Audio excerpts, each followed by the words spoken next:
কথা বলবে রাম নারায়ণ রাম নারায়ণ।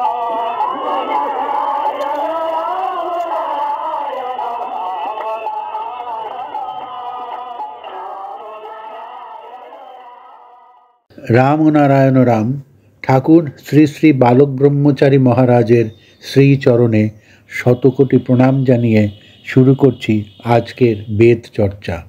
বিষয় ফাউন্টেন পেন। ঠাকুর বলছেন, মহাশূন্যের মাউন্টেন হতে ভিতরের বুঝের সুরে প্রত্যেকেই হয়ে ওঠো এক একটি ফাউন্টেন পেন।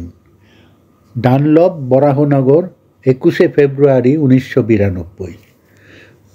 ঠাকুর বলছেন, এই জগতে যা কিছু চলছে প্রকৃতির শাশ্বত দান, শাশ্বত বিষয়বস্তু দিয়েই তা চলছে। আর যা কিছু ভিতরের সব ন্যাচারাল গিফট। যার যার রুচি আর পছন্দ মতো এক একজন এক একটা বিষয়বস্তু পরিবেশন করছে। আমরা পরিবেশনকারী মাত্র। পৃথিবীর ইতিহাসে কে কী করেছেন জানি না, আমি যেটা বুঝেছি সেটুকুই সবার কাছে তুলে ধরলাম। এই পরিপ্রেক্ষিতে নানাজনের ভিতরে নানা প্রশ্ন জাগতে পারে। প্রশ্ন যে জাগবে সেটাও শাশ্বত। যত জিজ্ঞাসা আসবে, ভিতরের টেপ রেকর্ডার যন্ত্রের ব্যাটারিগুলো তত বেশি পাওয়ারফুল, তত বেশি চার্জড হয়ে উঠবে, দেহের যন্ত্রের শক্তি আরও বৃদ্ধি পেতে থাকবে। আমাদের ভিতরের বুঝের মধ্যে চিন্তা শক্তির ভিতরে রয়েছে যে ইচ্ছাশক্তি, সেই ইচ্ছাশক্তি দিয়েই সমস্ত ইচ্ছাকে প্রকাশ করা যায়, ইচ্ছা মতন চলা যায়। এটাও একটা ন্যাচারাল গিফট। সেই ইচ্ছা বা উইল দিয়েই বিশ্ব রহস্যের তত্ত্বের পরিপূর্ণতার দিকটা সহজেই উপলব্ধি করা যাবে। সবই ইচ্ছাশক্তি। এখনে ভাব, উচ্ছ্বাস বা সংস্কারের কোনো ব্যাপার নেই।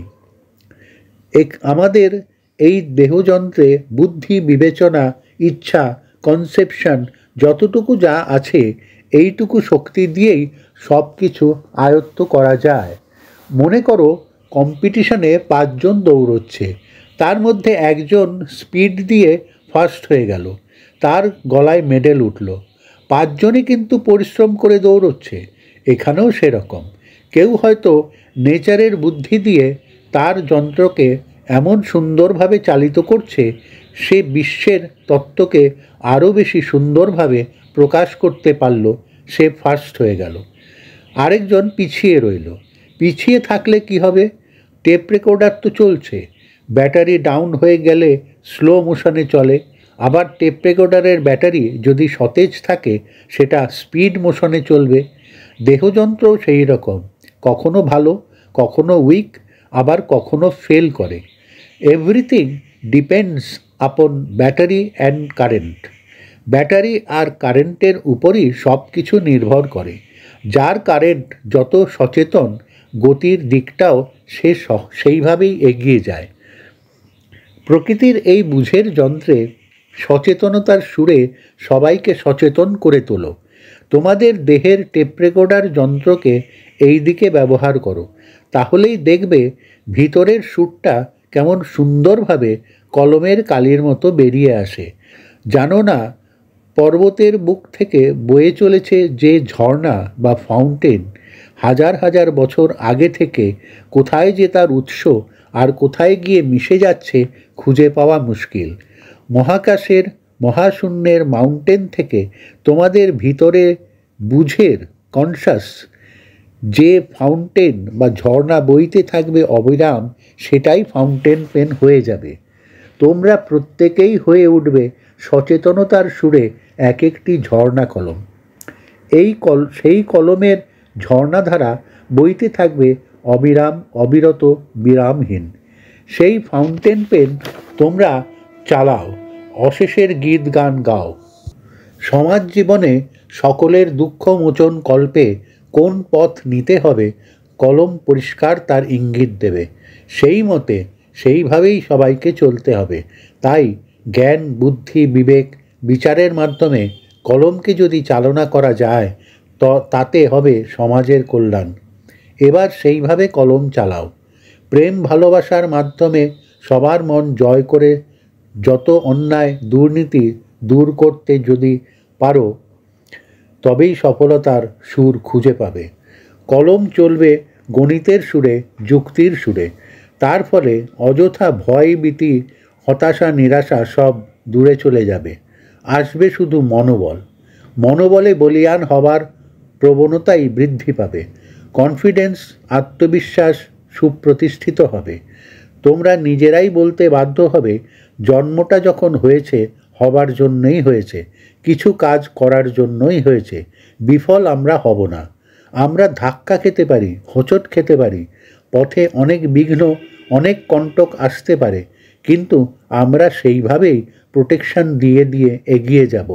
এইভাবে স্বচ্ছতার প্রভাবে জ্ঞান, বুদ্ধি, বিচার আর নিষ্ঠার মাধ্যমে কলম যদি চালানো যায়, সেটা সমাজের নিষ্ঠার ধারাপাতাই রচনা করবে।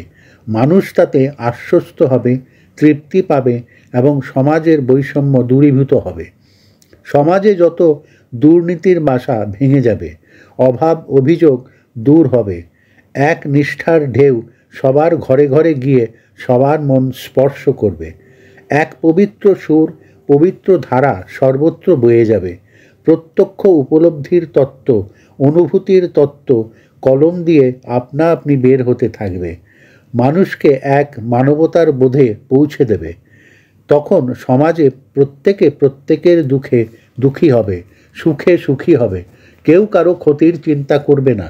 অন্যের অমঙ্গল কামনা করা যে জীবনের সবচেয়ে বড় অপরাধ বা ত্রুটি, তাতে নিজেদের ভিতরেই এটা জেগে উঠবে। তখন বুঝবে, আমরা যদি ত্রুটি করি, আমাদের জীবনের অঙ্ক যে স্বচ্ছতার সুরে রয়েছে, যে নামতায় রয়েছে, সেই নামতা ভুল হয়ে যাবে। আর নামতা ভুল হলে অঙ্কও ভুল হয়ে যাবে। তাই অঙ্ক যাতে শুদ্ধ হয়, তার জন্য নামতা মুখস্থ করতে হবে। যোগ, বিয়োগ, পূরণ, ভাগ সব অঙ্ক জানতে হবে। কলমই সেটা জানিয়ে দেবে। সবার সাথে যোগাযোগের সুরে যুক্ত হয়ে এক বিরাট ঐক্য গড়ে তুলতে পারলে যোগ তখন ঠিকমতো হবে। বিয়োগে যেটা বাদ দেবার বাদ দিয়ে দিতে হবে। ভাগের ক্ষেত্রে সেইভাবেই ভাগ করতে হবে, যেভাবে ভাগ করলে সমাজে সবাই সমান অংশীদার হবে, সমানভাবে পরিবেশক হবে। আর এই সকল গুণে গুণী হলে পূরণের সুরে পূর্ণ হবার পথ আপনিই প্রশস্ত হবে। নামতাগুলো জানলে এসবই জানার পক্ষে সহজ হয়ে যাবে। তবেই সমাজ হবে সুন্দর এবং মধুময়। তখন থাকবে না চুরি, ডাকাতি, ছিনতাই, রাহাজানি। থাকবে না আর অত্যাচার, অবিচার। থাকবে শুধু বিবেকের দংশন। প্রতি মুহূর্তে সাপের ছোবলের মতো বিবেকের দংশনের ভয়ে আমরা অতিষ্ঠ হয়ে পড়ব। যেখানে ত্রুটিতে হাত বাড়াতে যাব, বিবেক এসে দংশন করবে। বিবেকের দংশন মুক্ত হয়ে, ত্রুটিমুক্ত হয়ে চলতে যাতে পারে, সেই চিন্তাই থাকবে সদা সর্বদা সকলের মনের ভিতরে। প্রত্যেকেই সচেতন হয়ে উঠবে, যাতে এই সচেতনতাকে আরও চেতনার গভীর সুরে পৌঁছিয়ে দেয়া যায়। সেই গভীরতার পথটি ভিতরের বুঝই জানিয়ে দেবে। তাই বলছি, হে পথিক, হে যাত্রিক, তোমরা সেই পথের পথিক হও, সেই পথে যাত্রা করো। দেখবে কত সুন্দর, কত মধুময় এই জীবন। জীবনে জানার পথে জানতে জানতে যাও। জানার যে আর শেষ নাই।